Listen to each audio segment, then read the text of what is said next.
हाँ जी, अस्सलाम वालेकुम। क्या हाल चाल है जी? उम्मीद है सब खैरियत से होंगे। एक और वीडियो लेके आप लोगों के पास हाजिर हुए हैं।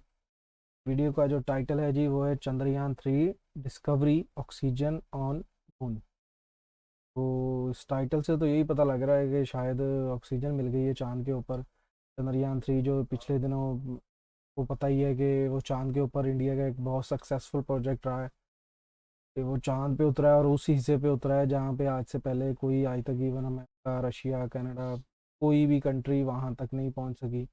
सबसे बड़ी अचीवमेंट तो ये थी उनकी कि वो उस हिस्से पे लैंड किया है जहाँ पे नॉर्मली कोई भी कंट्री आज तक नहीं पहुँच सकी।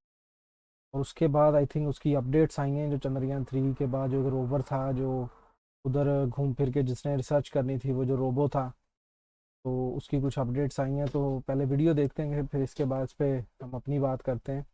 तो पहले आप लोगों से रिक्वेस्ट है, कहानी चैनल सब्सक्राइब करें ताकि अच्छी अच्छी वीडियो आप लोगों को इस तरह की मिलती है। पहले वीडियो देखते हैं, फिर उसके बाद इस पर बात करते हैं। नमस्कार दोस्तों, चंद्रयान 3 के साथ इंडिया ने वो कर दिखाया है जो अभी तक कोई देश नहीं कर सका। चांद के साउथ पोल पर टच डाउन करना। इस सफलता को पूरी दुनिया ने सेलिब्रेट किया। लेकिन क्या आप जानते हैं कि प्रज्ञान रोवर ने इस मिशन के दौरान चांद पर ऑक्सीजन और सल्फर की खोज करी। बहुत कम लोगों ने इसकी बात करी है कि चंद्रयान 3 के एक्सपेरिमेंट्स के दौरान क्या क्या नई चीजें सामने आई। लेकिन ये डिस्कवरी सही में बहुत दिलचस्प है। आइए जानते हैं और समझते हैं आज के इस वीडियो में।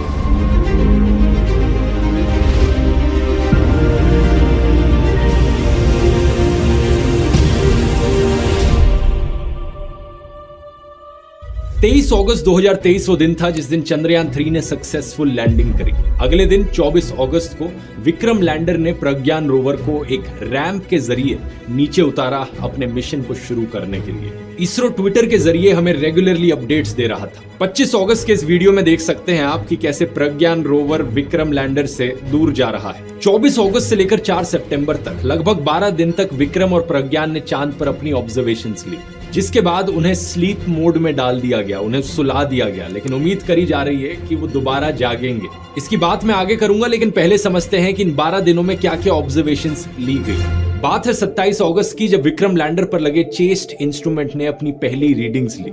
चेस्ट का फुल फॉर्म है चंद्रा सरफेस थर्मोफिजिकल एक्सपेरिमेंट। इसका काम चांद की मिट्टी के टॉप सॉइल पर टेम्परेचर मेजर करना, ये समझना कि चांद के साउथ पोल पर तापमान कितना वेरी करता है। तापमान को नापने का काम चेस्ट पर लगा एक टेम्परेचर प्रोब करता है। चेस्ट पर खुद अपने 10 अलग अलग सेंसर्स लगे हुए हैं, और ये टेम्परेचर का प्रोब चांद के सरफेस के 10 सेंटीमीटर नीचे तक जा सकता है। जो यहाँ रीडिंग्स इसने ली वो बहुत शॉकिंग थी मेरी राय में। इस ग्राफ को देखिए, यहाँ ऑब्जर्व किया गया कि चांद की मिट्टी में 1-1 सेंटीमीटर नीचे जाने पर टेम्परेचर 10-10 डिग्री सेल्सियस बदलता है। सरफेस पर टेम्परेचर ऑलमोस्ट 60 डिग्री सेल्सियस था, लेकिन सिर्फ 8 सेंटीमीटर नीचे जाकर ये टेम्परेचर -10 डिग्री सेल्सियस हो जाता है। इतना बड़ा टेम्परेचर डिफरेंस सिर्फ 8 सेंटीमीटर में। इस ग्राफ में 0 to 80 मिलीमीटर की डेप्थ पर दिखा रखा है कि कैसे टेम्परेचर बदल रहा है। ये पहला ऐसा प्रोफाइल है जो चांद के साउथ पोल के लिए बनाया गया है। इसी दिन इसरो ने 2 फोटोज भी पब्लिश करी प्रज्ञान रोवर की, जब वो एक बड़े से गड्ढे से, एक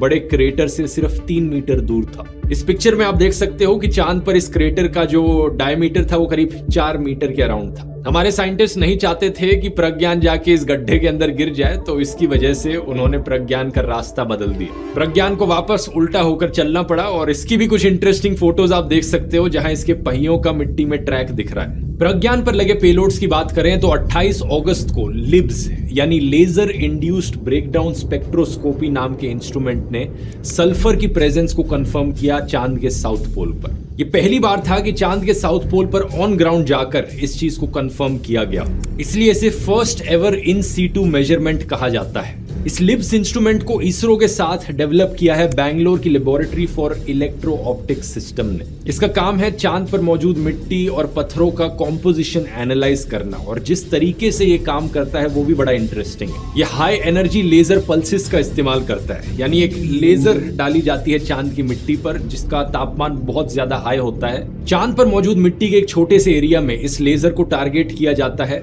वहां मिट्टी इस हाई टेम्परेचर की वजह से प्लाज्मा में कन्वर्ट हो जाती है। प्लाज्मा क्या होता है इसे आपने स्कूल में पढ़ा होगा, 4 states of matter, solid, liquid, gas, और गैस के बाद प्लाज्मा आता है। जब गैस को और भी ज्यादा हाई टेम्परेचर में डालो तो वो प्लाज्मा में कन्वर्ट हो जाती है और प्लाज्मा से रोशनी निकलती है। अब ये जो रोशनी निकल रही है, जो लाइट निकल रही है, इसके बारे में खास बात यह है कि अलग अलग एलिमेंट्स अलग अलग वेवलेंथ्स की लाइट प्रोड्यूस करते हैं, और हमारा जो इंस्ट्रूमेंट है यहाँ पर वो इन अलग अलग वेवलेंथ्स की लाइट को मेजर करता है और इसके बेसिस पर बता पाता है कि कौन सा एलिमेंट वहां पर मौजूद है चांद की मिट्टी में।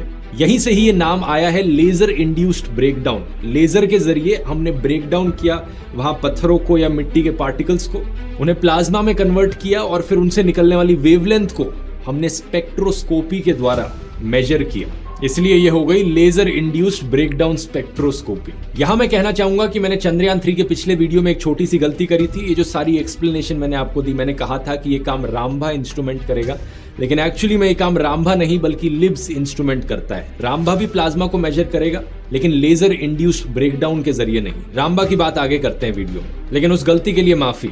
अब जरा इस ग्राफ को देखो, इसमें दिखा रखा है कि स्पेक्ट्रोस्कोपी के दौरान जो अलग अलग वेवलेंथ्स प्रोड्यूस होती हैं, हम ऑलरेडी जानते हैं कि किस वेवलेंथ की लाइट कौन से एलिमेंट के द्वारा प्रोड्यूस की जाती है। इसलिए जो जो वेवलेंथ यहाँ पर ज्यादा प्रोड्यूस हुई है, हम इसे देखकर बता सकते हैं कि ये एलिमेंट्स मौजूद हैं चांद की मिट्टी में। यहाँ देखो, एल्यूमिनियम है, Fe यानी आयरन है, Ti टाइटेनियम है, सल्फर है, कैल्शियम है, Cr यानी क्रोमियम भी है। नासा के प्रोजेक्ट साइंटिस्ट नोआ पेट्रो बताते हैं कि रशिया और अमेरिका के अपोलो और लूना मिशंस ने 1970s के समय में भी सल्फर की प्रेजेंस देखी थी चांद पर, लेकिन फिर भी चंद्रयान ने जो खोज करी है यहाँ पर वो एक ट्रेमेंडस अकम्पलिशमेंट है, क्योंकि ये इन सीटू फाइंडिंग्स है। पहली बार एक्सपेरिमेंट करके देखा गया है ऑन ग्राउंड। इससे पहले जो टेक्नोलॉजी यूज करी जाती थी वो इतनी एक्यूरेट नहीं होती थी। फॉर एग्जांपल 2011 में नासा ने पाया था कि चांद पे टाइटेनियम की बहुत ज्यादा मात्रा मौजूद है, लेकिन उन्होंने इसके लिए अपने लूनार रिकॉनेसेंस ऑर्बिटर का इस्तेमाल किया था। एक ऑर्बिटर स्पेसक्राफ्ट जो चांद के चक्कर काट रहा था गोल गोल।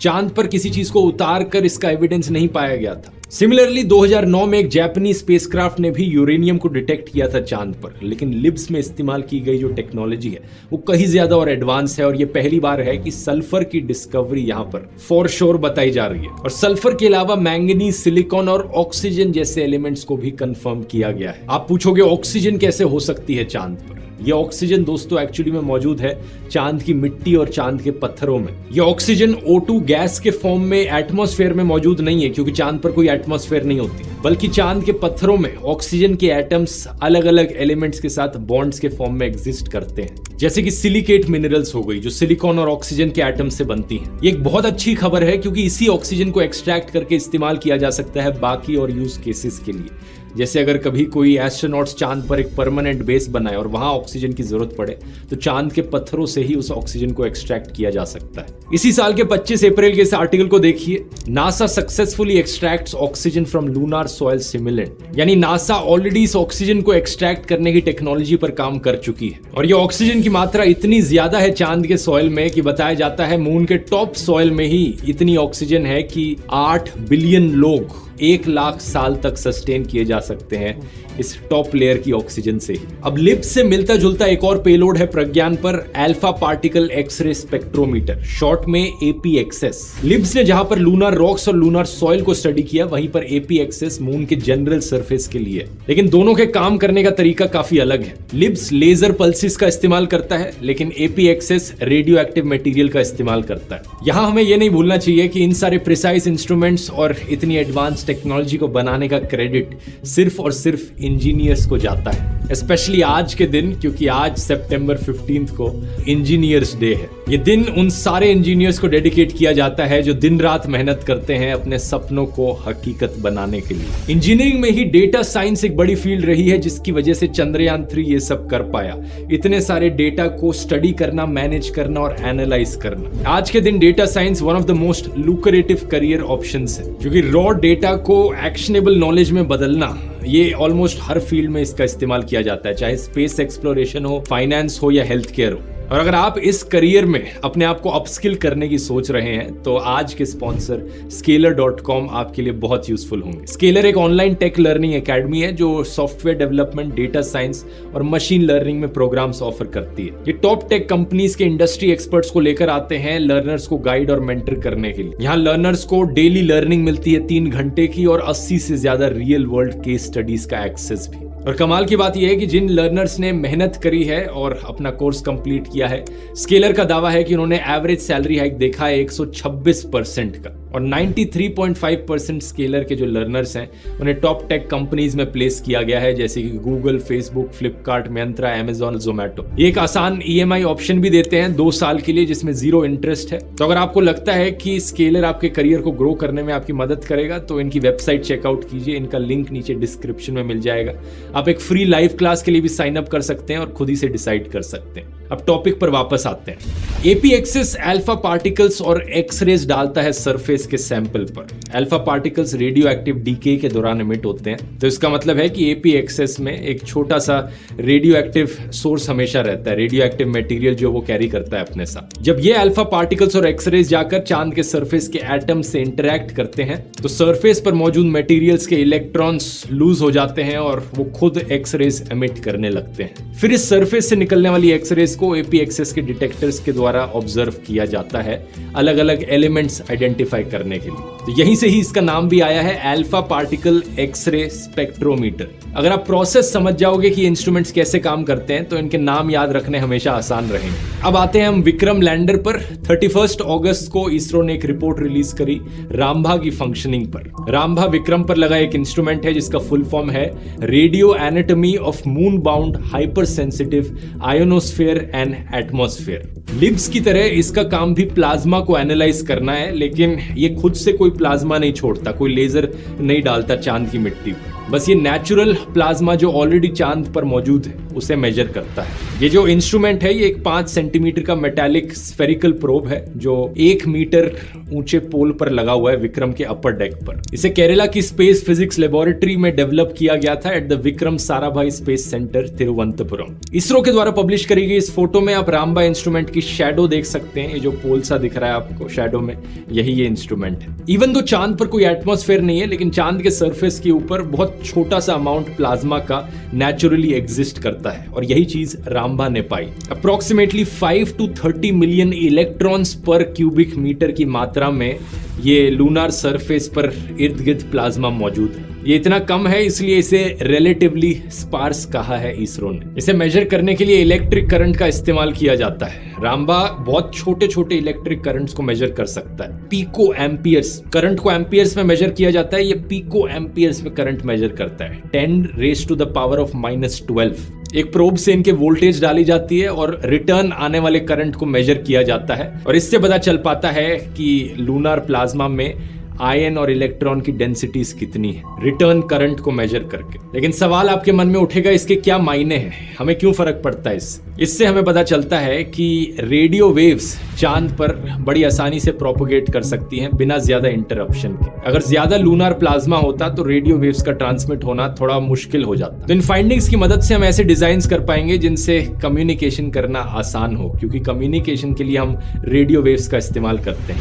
फिर आते हैं हम अगले इंस्ट्रूमेंट पर, इल्सा की फाइंडिंग्स भी 31 अगस्त को शेयर की गई इसरो के द्वारा और इस इंस्ट्रूमेंट का फुल फॉर्म है instrument for lunar seismic activity. इसके नाम से ही आपको पता चल जाएगा कि ये मून पर होने वाले भूकंप को स्टडी करने के लिए बनाया गया है। इल्सा पहला ऐसा पेलोड है जिसने माइक्रो इलेक्ट्रोमैकेनिकल सिस्टम्स की टेक्नोलॉजी का इस्तेमाल किया चांद पर। शॉर्ट में कहा जाए MEMS, ये माइक्रोस्कोपिंग डिवाइसेस की टेक्नोलॉजी है जो बहुत छोटे छोटे कंपोनेंट से बनती है, इतने छोटे कि इनका साइज 1 और 100 माइक्रोमीटर्स के बीच में होता है। इस टेक्नोलॉजी को गाड़ी में लगे एयरबैग सेंसर्स में इस्तेमाल किया जाता है, ब्लड प्रेशर सेंसर्स में इस्तेमाल किया जाता है। लेकिन अगर इल्सा पर आए तो इसने इसका इस्तेमाल किया वाइब्रेशंस रिकॉर्ड करने के लिए। जब प्रज्ञान रोवर विक्रम से उतरकर चांद की जमीन पर चलने लगा तो वो वाली वाइब्रेशंस भी इल्सा ने रिकॉर्ड करी। इस ग्राफ में आप देख सकते हो जहां पर ये रोवर मूव कर रहा था, इसकी वाइब्रेशंस इस तरीके से ग्राफ पर दिख रही थी।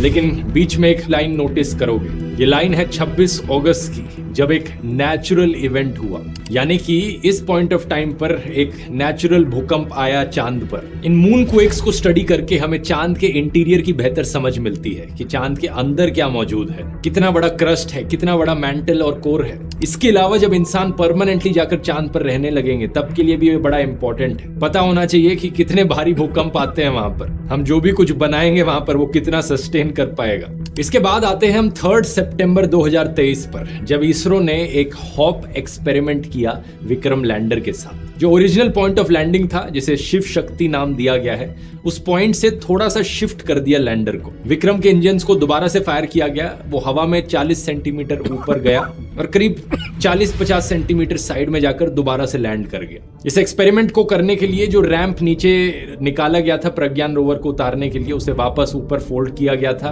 और चेस्ट और इसला के पेलोड्स को भी अंदर लिया गया था। आप यहाँ फोटोज देख सकते हैं इस हॉप एक्सपेरिमेंट की, पहले और बाद की फोटोज। देखो कि कितना फर्क है पहले की फोटो में और बाद की फोटो में। थोड़ा सा मूव कर गया है ये लैंडर। इस हॉप एक्सपेरिमेंट का महत्व ये है कि आगे चलकर जब हम ह्यूमन मिशंस करेंगे तब हमें पता होना चाहिए कि लैंडर दोबारा से उड़ान भर सकता है, वापस लौट सकता है इंसानों को वापस लाने के लिए। इसके अगले दिन 4 सितंबर को सुबह के करीब 8 बजे दोनों प्रज्ञान और विक्रम को स्लीप मोड पर डाल दिया जाता है इसरो के द्वारा। ये स्लीप मोड चांद पर आने वाली रात के लिए प्रिपेयर करने के लिए था। फॉर्मर इसरो चीफ किरण कुमार का कहना है कि रात आने से 2 से 3 दिन पहले ही इसे स्लीप मोड में डाल दिया गया, बेटर प्रिपरेशन करने के लिए, ताकि इनके अंदर के जो मॉड्यूल्स हैं उनकी फंक्शनिंग पूरी तरीके से बंद हो जाए जब दिन खत्म हो चांद पर। प्रज्ञान की बैटरी को पूरी तरीके से चार्ज किया गया स्लीप मोड पर डालने से पहले, और लोकेशन को भी इस तरीके से चूज किया गया कि जब दोबारा से सूरज निकले तो इसके सोलर पैनल्स सनलाइट की तरफ एफिशिएंटली फेस कर रहे हों। इस वक्त विक्रम और प्रज्ञान दोनों के पेलोड्स को बंद किया जा चुका है, लेकिन दोनों के रिसीवर्स को ऑन छोड़ा गया है। मैंने आपको पिछले वीडियो में बताया था कि पहले प्लान किया गया था कि ये मिशन सिर्फ 1 लूनार दिन तक ही चलेगा, जो कि करीब 14 दिन के बराबर है, क्योंकि रात में इतनी ठंड हो जाएगी कि ये सरवाइव ना कर पाए। लेकिन अब इसरो ने उम्मीद लगा रखी है कि प्रज्ञान और विक्रम दोबारा से जाग सकते हैं जब दोबारा से सुबह होगी चांद पर। ये चीज पहले चाइना के लैंडर और रोवर के साथ भी हो रखी है। चाइना ने एक जो चैंग E4 लैंडर और उसका U2 रोवर भेजा था, उन्हें भी रात में स्लीप मोड पर डाल दिया गया था, लेकिन जब दोबारा से सूरज निकला तो वो दोबारा से जाग उठे थे। चंद्रयान 3 के लिए ये अगली सुबह होगी 22 सितंबर की, और पूरा देश दिल थाम के देखेगा कि ये दोबारा से जाग उठते हैं या नहीं। अगर ये दोबारा से काम करने लगते हैं तो ये अच्छी खबर होगी, क्योंकि इसरो के साइंटिस्ट कुछ और एक्सपेरिमेंट्स रन कर पाएंगे। लेकिन अगर ऐसा नहीं होता तो प्रज्ञान चांद पर इंडिया का लूनार एम्बेसडर बनकर हमेशा के लिए वहीं तैनात रहेगा। जी, तो फिर देखिए आप लोगों ने वीडियो यार काफ़ी चीज़ें उन्होंने पता की हैं वहाँ पे, थोड़ी बहुत नहीं काफ़ी सारी, जिसमें से जो सबसे हैरानकुन चीज़ है और जिसने मुझे थोड़ा शॉक किया है वो ये है कि उधर ऑक्सीजन मिली है और वो इतनी ज़्यादा है कि 1 लाख साल तक इंसान वहाँ इजीली ज़िंदगी गुजार सकते हैं, जो कि बहुत बड़ी बात है। और जैसे कि उन्होंने बताया कि कल को अगर वहाँ कुछ कॉलोनीज़ बनती हैं, ऑफिस, रिसर्च सेंटर या कुछ भी उधर बनता है, इन केस किसी भी वजह से कोई फंक्शन ख़राब हो जाता है, मशीनरी ख़राब हो जाती है, किसी भी ऐसी वजह से अगर इंसानों के लिए जो उधर रह रहे हैं, काम कर रहे हैं, जो भी उधर वर्किंग हो रही है, उनकी ऑक्सीजन कम हो जाती है या ख़त्म हो जाती है, तो वो वहीं से पत्थर उठा के उससे ऑक्सीजन बना सकते हैं, जिसके ऊपर ऑलरेडी अमेरिका काम कर चुका है और वो कर रहा है और कंटिन्यूसली इन चीज़ों उधर वो इजीली ऑक्सीजन कम से कम उनको मिलेगी, इस वजह से वो नहीं मरेंगे। और अगर ऑक्सीजन पत्थर के अंदर है तो इट्स मीन कि वहाँ पे आने वाले दौर में जैसे वो एक्सपेरिमेंट होते रहते हैं इस तरह की स्पेस लेबॉर्ट्रीज़ के अंदर, कि वहाँ पे फूड के लिए ऐसा क्या तरीक़ाकार अपनाया जाए कि वहाँ पौधे उग सके, फूड उग सके, वेजिटेबल्स हैं, इस तरह की चीज़ें, जिससे कि जो ह्यूमन है वो अपनी ज़िंदगी गुजार सके। तो ये वाकई एक बहुत प्लस पॉइंट है और एक बहुत अच्छी चीज़ है। दूसरी बात वहाँ पे जो दूसरी चीज़ें मिली हैं वो देख के भी बंदे को पता लगता है कि वाकई यार एक सच में सक्सेसफुल मिशन रहा है उन लोगों का, और जिस एरिया पर उन्होंने उतारा है उसको अपने चंद्रयान 3 को, वो एक बहुत ही बेस्ट जगह थी। वजह से अभी नई नई चीज़ें चांद की पता चल रही, आने वाले टाइम में हमें कितना बेनिफिट दे सकता है, और किस कई चीज़ों के अंदर इस चीज़ के ऊपर रिसर्च की जाएगी। वाकई बड़ी इंफॉर्मेटिव वीडियो थी, और जिस तरह वो समझाता है ध्रुव, रियली अमेजिंग। नॉर्मली लोग सिर्फ जनरल सी बात करते हैं, बेसिक से चीज़ें बताते हैं, वो एक एक इक्विपमेंट की कई सारी चीज़ें तो मेरे सर के ऊपर से गुजर गई, क्योंकि नाम ही इतने मुश्किल से और साइंटिफिक से थे, और उस बंदे ने पूरी रिसर्च करके इस चीज़ पे बनाई है, तो हैट्स ऑफ। वाकई बहुत मेहनत का काम है, और जिस तरह उन्होंने समझाया है बच्चे को भी समझ लगेगी कि चंद्रयान 3 का मेन मकसद क्या था, वो वहाँ क्यों पहुँचा, वहाँ क्या क्या किया। वो बहुत ही अमेजिंग वीडियो थी, और जो चीज़ें पता चली हैं वो बहुत ही अच्छी और पॉजिटिव हैं पूरी इंसानियत के लिए। हम तो इंडिया ने किया लेकिन है पूरी इंसानियत के लिए ये, तो ये बहुत ही एक अचीवमेंट और एक प्राउड मोमेंट है हम सब के लिए। उम्मीद है आप लोगों को वीडियो अच्छी लगी होगी। इंशाल्लाह इस तरह की और वीडियोस आप लोगों के लिए लेके आता रहूँगा। तब तक मुझे दे इजाज़त। अस्सलाम वालेकुम।